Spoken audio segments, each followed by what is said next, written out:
USA ఇండియాకి చేసేది న్యాయమా అన్యాయమా ఇప్పుడే తెలుసుకుందామా. ఫస్ట్లీ మీరు ఒక ఐఫోన్ కొనాలి అంటే మీ యుఎస్ఏ కరెన్సీ కాల్ చేసి మీరు ఐఫోన్ యుఎస్ఏ తెప్పించుకుంటారు. ఎందుకు?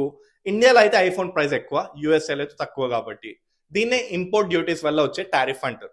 సో ఇది మీరు ఇండియాలో చేస్తున్నారు కాబట్టి ఇండియా ప్రోడక్ట్స్ ఏవి యుఎస్ఏలో మీరు కొనబోతున్నారో అది మేము కూడా 25% వేసుకుంటాము అని చెప్పాడు. సో తమ్ముడే పేకాటే అని చెప్పి లైట్ తీసుకున్నా కూడా నెక్స్ట్ ఇప్పుడు ఒక పెట్రోల్ బంక్ వెళ్తాం.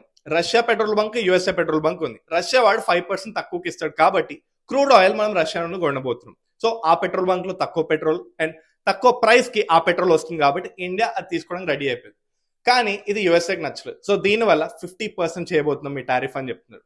ఇది ఎక్కడ అన్యాయం బై అని చెప్పి యుఎస్ఏ కాల్స్ మోదీ లేపడం బంద్ చేసింది. సో ఇలా బంద్ అయ్యేసరికి ఏమైంది అంటే యుఎస్ఏ వాళ్ళందరూ బోరాన్ అయిపోయారు. ఇలా బోరాన్ అయ్యేసరికి ఏమైంది అంటే నెక్స్ట్ ఈ ఎఫెక్ట్ అంతా ఇక్కడ ఉన్న స్టూడెంట్స్ మీద పడుతుంది. యుఎస్ఏలో ఉన్న ఇండియన్స్ పైన ఎలా డిపోర్ట్ చేయాలని చెప్పి చేస్తూ అండ్ F1 వీసాస్ ఏమున్నాయో అవన్నీ 5 years నుండి 4 years కి చేయబోతున్నారు.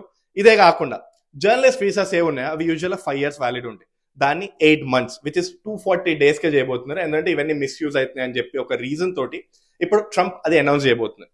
ఇదంతా ఒక ఎత్తు అయితే కనుక ఇండియా నుండి వచ్చే ఒక సీ ఫుడ్, ష్రింప్ కావచ్చు, ఫిష్ కావచ్చు, ఇవన్నీ 40% of the USA sea food మొత్తం ఇండియా నుండి వస్తుంది. ఇవన్నీ ఇప్పుడు ఎఫెక్ట్ అవ్వగా అండ్ టెక్స్టైల్స్ ఏవైతే క్లాత్ ఇండియా నుండి వస్తుందో ఇప్పుడు అక్కడ మిల్ ఓనర్స్, టెక్స్టైల్స్ ఎవరైతే ఇండియాలో ఉన్నారో వాళ్ళందరూ ఇప్పుడు ఎఫెక్ట్ అయ్యి షాటర్ అయిపోయి కూర్చున్నారు.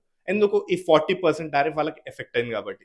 ఇదే కాకుండా జెమ్స్, జ్యువెల్స్ ఇవన్నీ ఎఫెక్ట్ అయిపోయి federation of Indian export organisations ఏం చెప్తున్నాయి అంటే ఈ ఇండియా ప్లేస్ ని వేరే countries like Pakistan, Philippines, Bangladesh and south east Asian countries and south Asian countries అన్ని రిప్లేస్ చేస్తాయి. అండ్ ఇప్పుడు మనం సింపుల్ గా చెప్పాలి అంటే కనుక గ్రాసరీ షాప్కి వెళ్తాం, 50% ఎక్కువ ఉన్న ప్రైస్ రైస్ బ్యాగ్ కొంటామా లేకపోతే రెగ్యులర్ రైస్ బ్యాగ్ కొంటామా? ఎందుకంటే అది తక్కువకి వస్తుంది కాబట్టి వాళ్ళు తీసేసుకుంటారు. సో ఆల్రెడీ ఇక్కడ తీసేసుకున్న ప్రోడక్ట్స్ ఏవి ఉన్నాయో నెక్స్ట్ అక్కడ ధర తక్కువ అయినా అవ్వకపోయినా కూడా ఆల్రెడీ ఉన్న రైస్ బ్యాగ్ మనం పడేయం కదా. సో ఉన్న గ్రాసరీస్ అన్ని మనం వాడేస్తాం కాబట్టి సో ఇండియాకి ఈ ఎఫెక్ట్ ఆల్రెడీ అయిపోయిందని చెప్పి FIEO చెప్పేశారు. సో నెక్స్ట్ చూపంతా RIC మీద ఉంది. రష్యా, ఇండియా, చైనా ఈ 3 కంట్రీస్ ఎంత స్ట్రాంగ్ అవబోతున్నారని చెప్పి అందరు వెయిట్ చేస్తూ ఉన్నారు.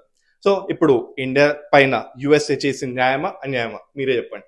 Stay tune TV9 US for more updates. Thank you.